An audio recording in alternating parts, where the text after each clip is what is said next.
لگا نہیں یہ تو توبہ کر چکا تھا، یہ تو اللہ سے معافی مانگ چکا تھا، یہ تو نیک لوگوں کی بستی کی طرف جا رہا تھا، یہ تو اللہ کی رحمت کا حقدار ہے، اس کی روح کو میں لے کر کے جاؤں گا۔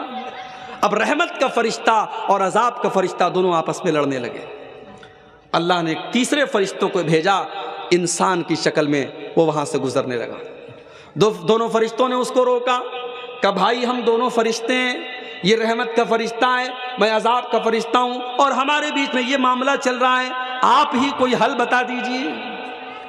تو اس فرشتے نے جو انسان کی شکل میں اللہ کی طرف سے بھیجا گیا تھا، اس فرشتے نے یہ فیصلہ کیا کہ ایک کام کرو، تم لوگ تو فرشتے ہو، تمہارے لیے کوئی مشکل نہیں ہے، تم پورے راستے کا ماپ کر لو، پورے راستے کو ناپ لو، اگر یہ گنہگاروں کی بستی سے زیادہ قریب ہے تو اس کو عذاب کا فرشتہ لے کر کے جائے گا، اور اگر یہ نیک لوگوں کی بستی سے زیادہ قریب ہے تو اس کو رحمت کا فرشتہ لے کے جائے گا۔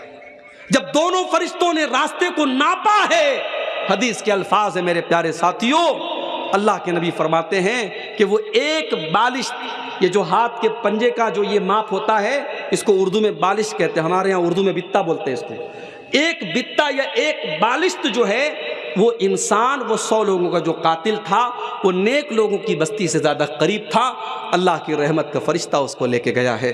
اس لیے گناہ جتنے بھی زیادہ ہو جائیں، اللہ کی رحمت سے انسان کو مایوس نہیں ہونا چاہیے، توبہ کرنا چاہیے، اللہ سے معافی مانگنا چاہیے۔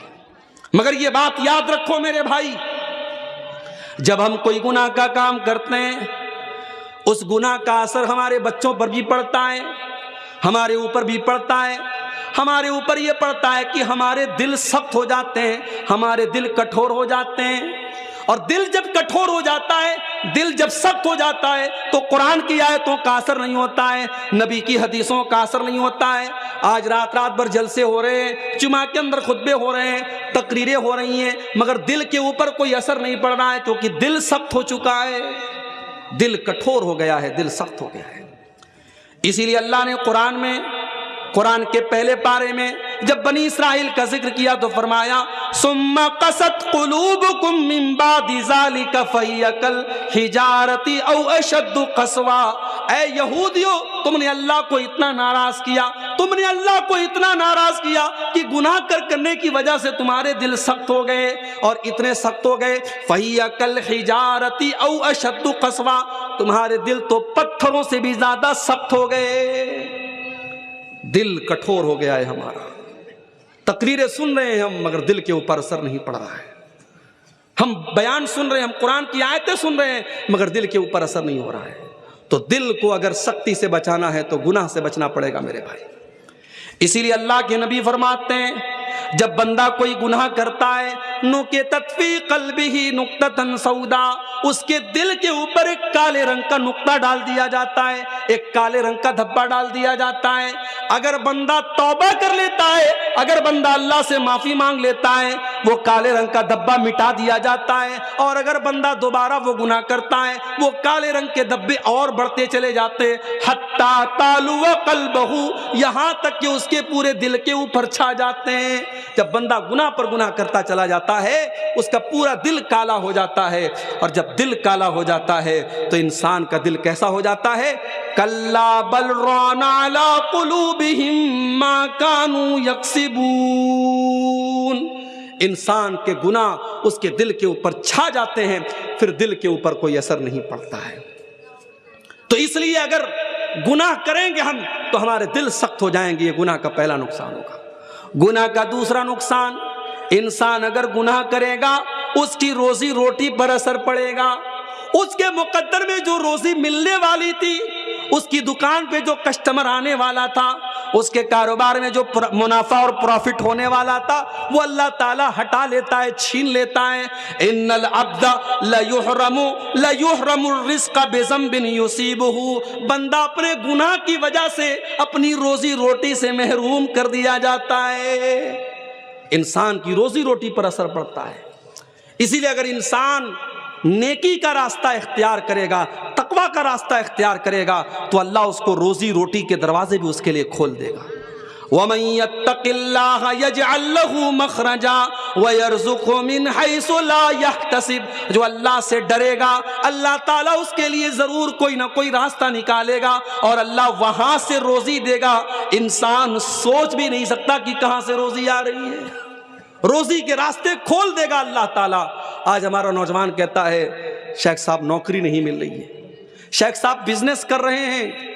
ابھی ہمارے ایک دوست آئے بنارس میں میرے گھر پہ ملنے کے لیے آئے، بولے شیخ صاحب جو بزنس میں کرتا ہوں لاس ہو جاتا ہے، جو کاروبار کرتا ہوں نقصان ہو جاتا ہے، مجھے لگ رہا ہے کسی نے میرے کاروبار پر جادو کر دیا ہے، میرے بزنس پر بندش کر دی ہے، مجھے لگ رہا ہے میرے کاروبار کو کسی نے روک دیا ہے۔ تو میں نے ان کو سمجھایا، میں نے کہا پہلے آپ غور کیجئے کہیں ایسا تو نہیں کوئی گناہ کا کام ہو رہا ہے گھر کے اندر، کوئی اللہ کو ناراض کرنے والا کام تو نہیں ہو رہا ہے؟ اگر انسان گناہوں کی دنیا میں اور گناہوں کے دلدل میں اگر پڑا ہے، گھر میں زنا ہو رہا ہے، گھر میں بے حیائی ہو رہی ہے، گھر میں گانا بج رہا ہے، گھر میں اللہ کو ناراض کیا جا رہا ہے، تو آپ کے بزنس پر اور آپ کے کاروبار پر اس کا برا اثر پڑے گا میرے بھائی، کیونکہ اللہ کے نبی فرماتے ہیں ان العبد لیحرم الرزق بذنب یصیبہ، بندہ اپنے گناہ کی وجہ سے اپنی روزی سے محروم ہو جاتا ہے۔ اور اللہ تعالیٰ کا کلام سچا ہے، اللہ کبھی جھوٹ نہیں بولتا۔ اللہ نے قرآن میں فرمایا وَلَوْ أَنَّ أَهْلَ الْقُرَىٰ آمَنُوا وَاتَّقَوْا لَفَتَحْنَا عَلَيْهِمْ بَرَكَاتٍ مِّنَ السَّمَاءِ وَالْأَرْضِ، اگر یہ بستی والے، اگر یہ گاؤں والے، اگر یہ ایمان والے بن جائیں، یہ اگر متقی اور پرہیزگار بن جائیں تو ہم آسمان و زمین کی برکت کے دروازے ان کے اوپر کھول دیں گے، برکتوں کے دروازے کھل جائیں گے میرے بھائی۔ صحابہ کو دیکھو، صحابہ نے چھوٹا چھوٹا بزنس کیا تھا۔ ابھی ممبئی سے میرے پاس فون آیا، 28 تاریخ کو میرا پروگرام ہے ممبئی میں، وہاں سے فون آیا مولوی صاحب اگر آپ کو موقع ملے تو ذرا بزنس اور تجارت پر بولیے گا، آج ہماری قوم کے لوگ تجارت میں بہت پیچھے ہے، تھوڑا بزنس اور تجارت پر بولیے گا۔ میرے بھائیوں بزنس میں بڑی برکت ہے، تجارت میں بڑی برکت ہے، ایمانداری کے ساتھ اگر آپ بزنس کریں گے اللہ برکت دے گا، لیکن ہاں حرام چیز کا کاروبار کریں گے، حرام چیز کا بزنس کریں گے، ہو سکتا ہے آپ کا مکان بہترین بن جائے، ہو سکتا ہے آپ کے گھر میں ٹائلز لگ جائیں، ہو سکتا ہے آپ کے گھر میں ماربل بچ جائے، ہو سکتا ہے آپ بہت پیسے کما لیں، مگر اس پیسے میں برکت نہیں ہوگی، اور آج نہیں تو کل آپ کو پچھتانا پڑے گا۔ اس لیے جب بزنس کرو تو پتہ کرو میں جو بزنس کرنے جا رہا ہوں یہ صحیح ہے کہ نہیں ہے، یہ حلال ہے کہ نہیں ہے۔ آج ہماری پرابلم یہ ہے ہم بزنس جب کرنے لگتے ہیں، بزنس شروع کر دیتے ہیں، اس کے بعد ہم مولوی صاحب سے پوچھتے ہیں مولوی صاحب یہ بزنس میں نے شروع کر دیا ہے، یہ صحیح ہے کہ نہیں ہے۔ اب ہم مولوی صاحب سے فتویٰ نہیں پوچھ رہے ہیں، ہم مولوی صاحب کے منہ سے اگلوانا چاہتے ہیں کہ مولوی صاحب کہیں سے کوئی راستہ نکال دے کہ یہ صحیح ہے۔ اگر مولوی صاحب نے کہہ دیا نہیں یہ غلط ہے تو ہمیں لگے گا کہ یہ مولوی تو ہمارا دشمن ہے، یہ تو ہمارے کاروبار کے پیچھے پڑا، ہم دوسرے مولوی کو پکڑیں گے، تیسرے مولوی کو پکڑیں گے، اور ہم کوشش کریں گے کہیں سے ہمارے من کی بات نکل جائے۔ ہم فتویٰ کم پوچھتے ہیں اور مولوی کے منہ سے اپنے من کا جواب نکلوانے کی زیادہ کوشش کرتے ہیں۔ میرے بھائی اگر آپ ایماندار ہوتے تو کاروبار شروع کرنے سے پہلے آپ مولوی صاحب سے پوچھتے مولوی صاحب میں یہ کاروبار کرنا چاہتا ہوں، یہ صحیح ہے کہ نہیں ہے، یہ جائز ہے کہ نہیں ہے۔ اسی لیے حضرت عمر فاروق جب مدینہ کے مارکیٹ میں جاتے تھے تو صحابہ سے کہتے تھے ہمارے مارکیٹ میں وہی کاروبار کرے گا جو حلال حرام کو جانتا ہے، جو جائز ناجائز کو جانتا ہے، جو صحیح اور غلط کو جانتا ہے، وہی کاروبار کرے گا، ہر کوئی کاروبار نہ کرے۔ میرے بھائی کاروبار میں بڑی برکت دی ہے اللہ تعالیٰ نے۔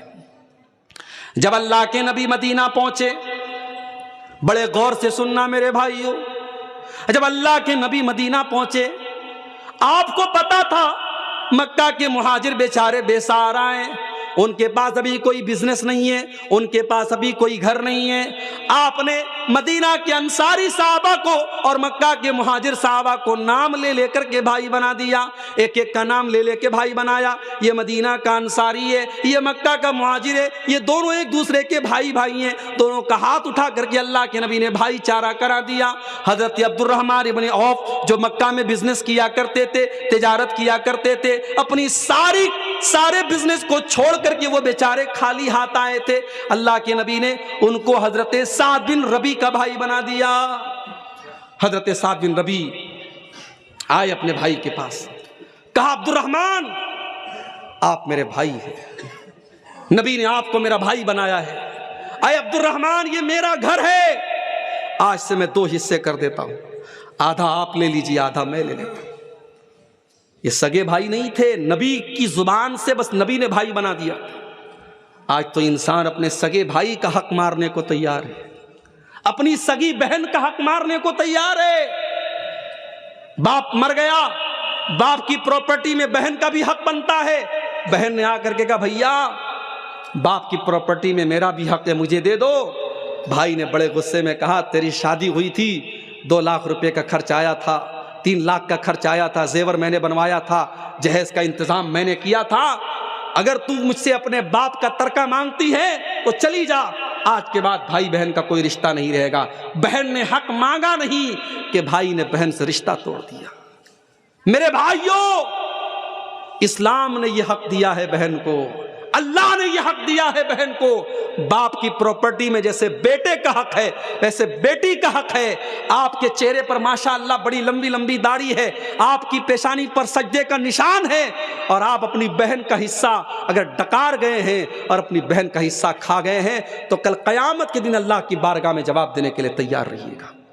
اللہ کیا پوچھا جائے گا، تو نے اپنی بہن کا حق کیوں مارا، تو نے اپنی بہن کا حصہ کیوں اس کو کیوں کھا گیا؟ تو آج حالات یہ ہے، دیکھو میرے بھائی، آج لوگ اپنی بہنوں کا حق مار لیتے ہیں۔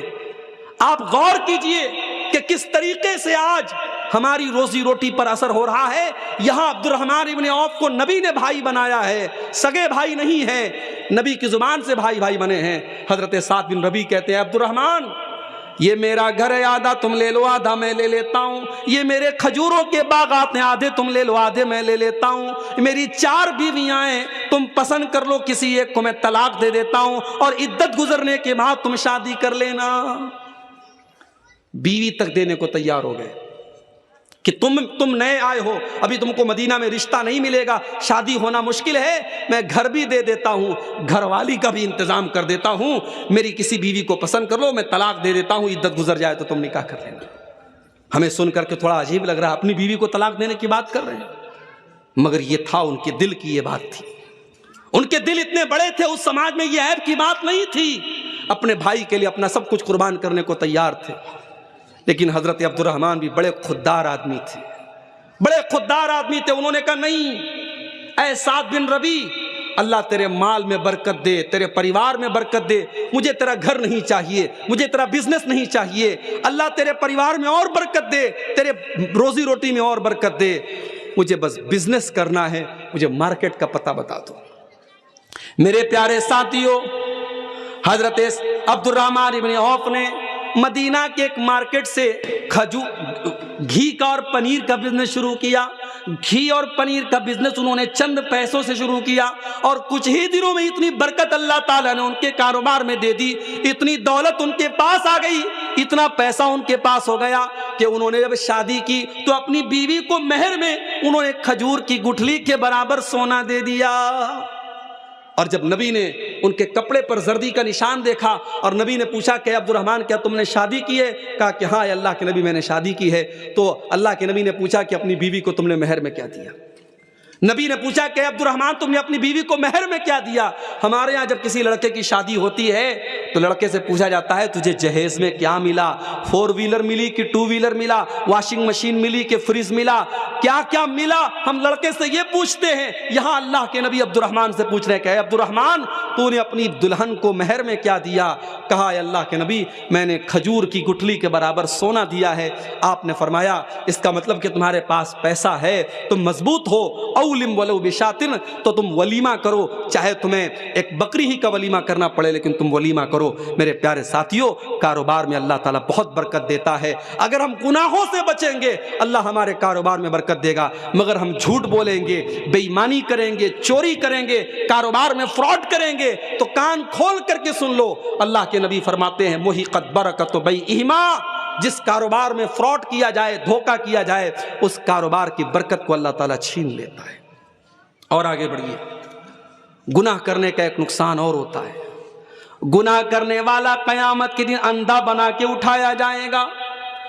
وَمَنْ أَعْرَضَ عَنْ ذِكْرِي فَإِنَّ لَهُ مَعِيشَةً ضَنْكًا،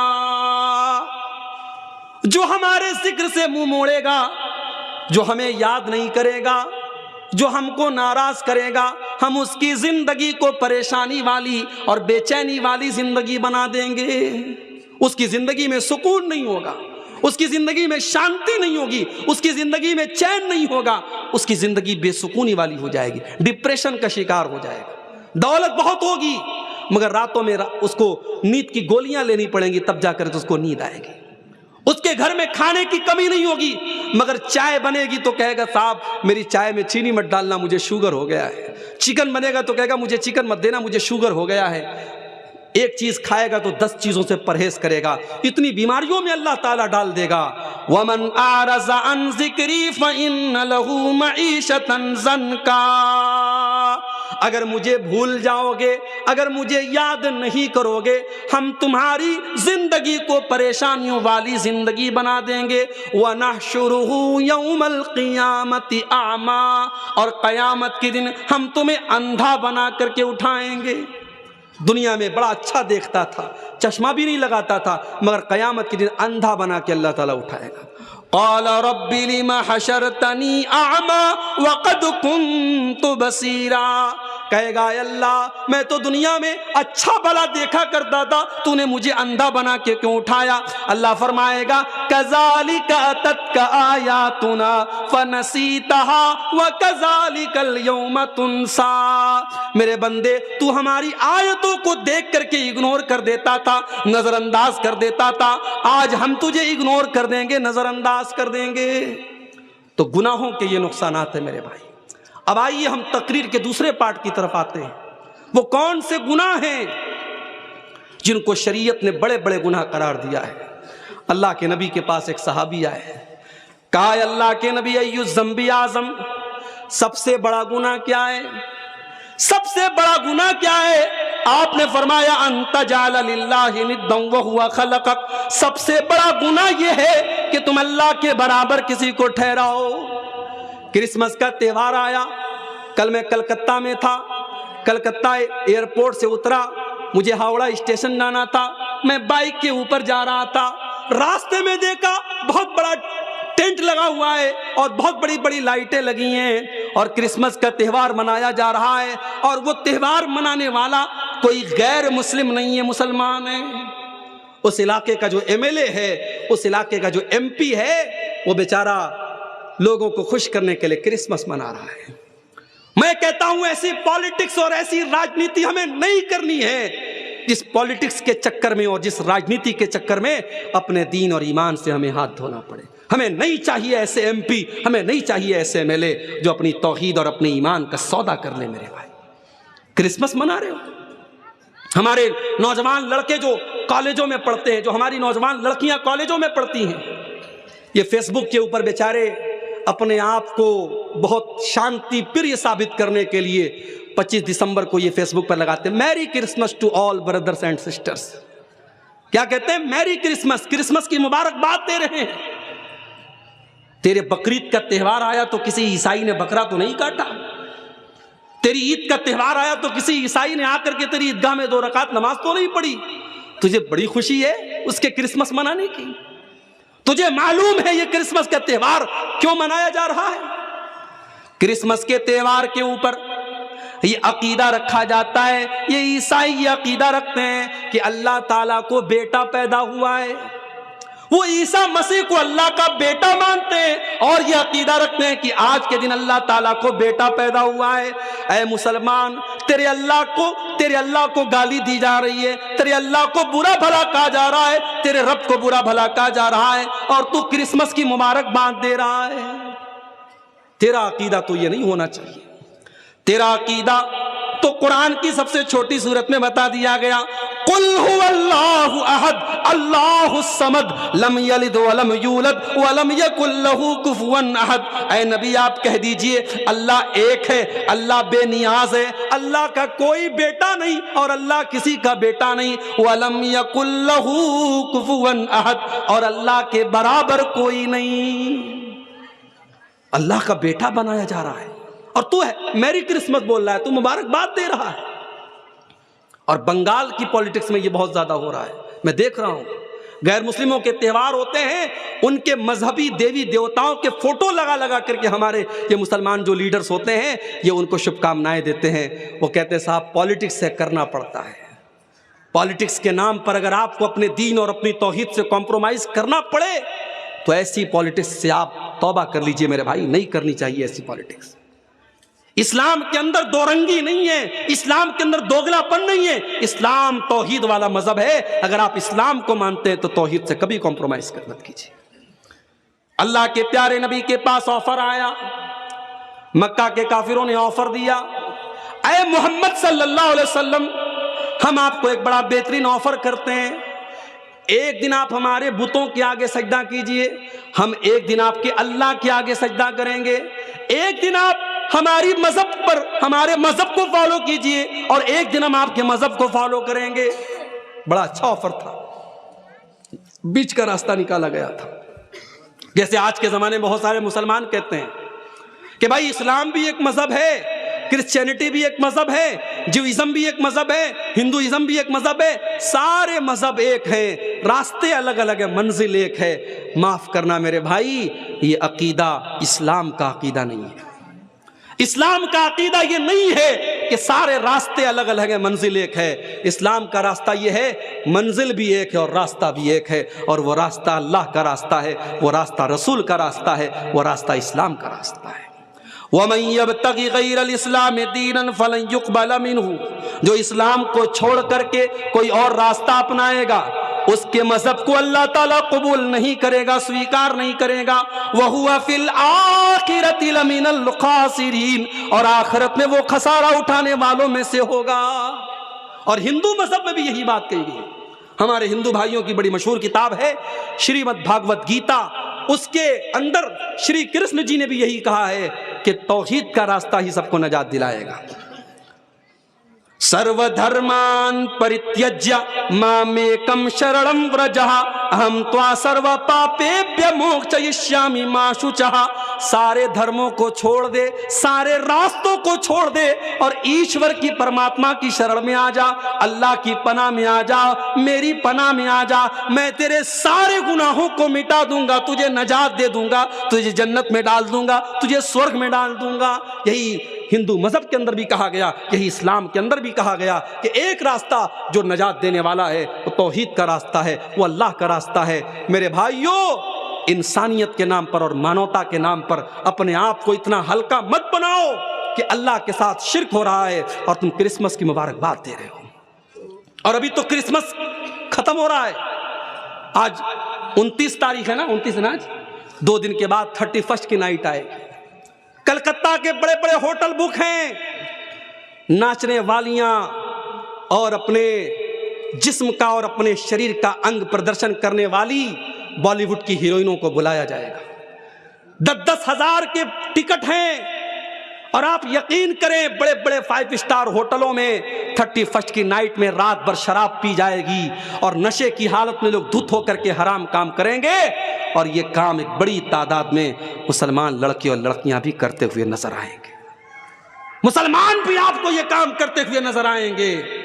کلکتہ میں جب اولا بائک پر میں جا رہا تھا، اولا بائک کے ڈرائیور نے مجھ سے کہا، میرا حلیہ دیکھ کر کے اس کو لگا کہ یہ مولوی صاحب حافظ جی لگ رہے ہیں، وہ مسلمان تھا، اس نے کہا مولوی صاحب حافظ جی حالات بہت برے ہیں۔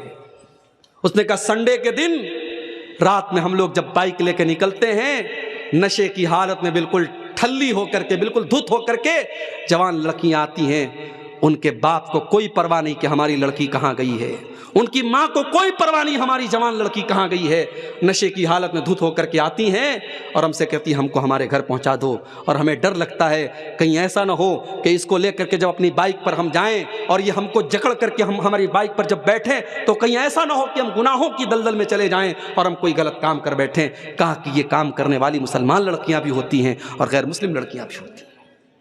حالات یہ ہے میرے بھائی، یہ مسلمان ہیں جنہیں دیکھ کے شرمائے یہود، وضع میں تم ہو نصارہ تو تمدن میں ہنود، یہ مسلمان ہیں جنہیں دیکھ کے شرمائے یہود۔ مسلمان کی شادی ہو رہی ہے، ناچ گانا بھی ہو رہا ہے، مسلمان کی شادی میں ڈی جے بج رہا ہے، ماشاءاللہ بڑا پکا مسلمان ہے، کیا مجال ہے کہ اس کے اسلام پر کوئی سوال اٹھائے، اس کے گھر میں رات بھر ڈی جے چل رہا ہے۔ تیرے نبی نے کبھی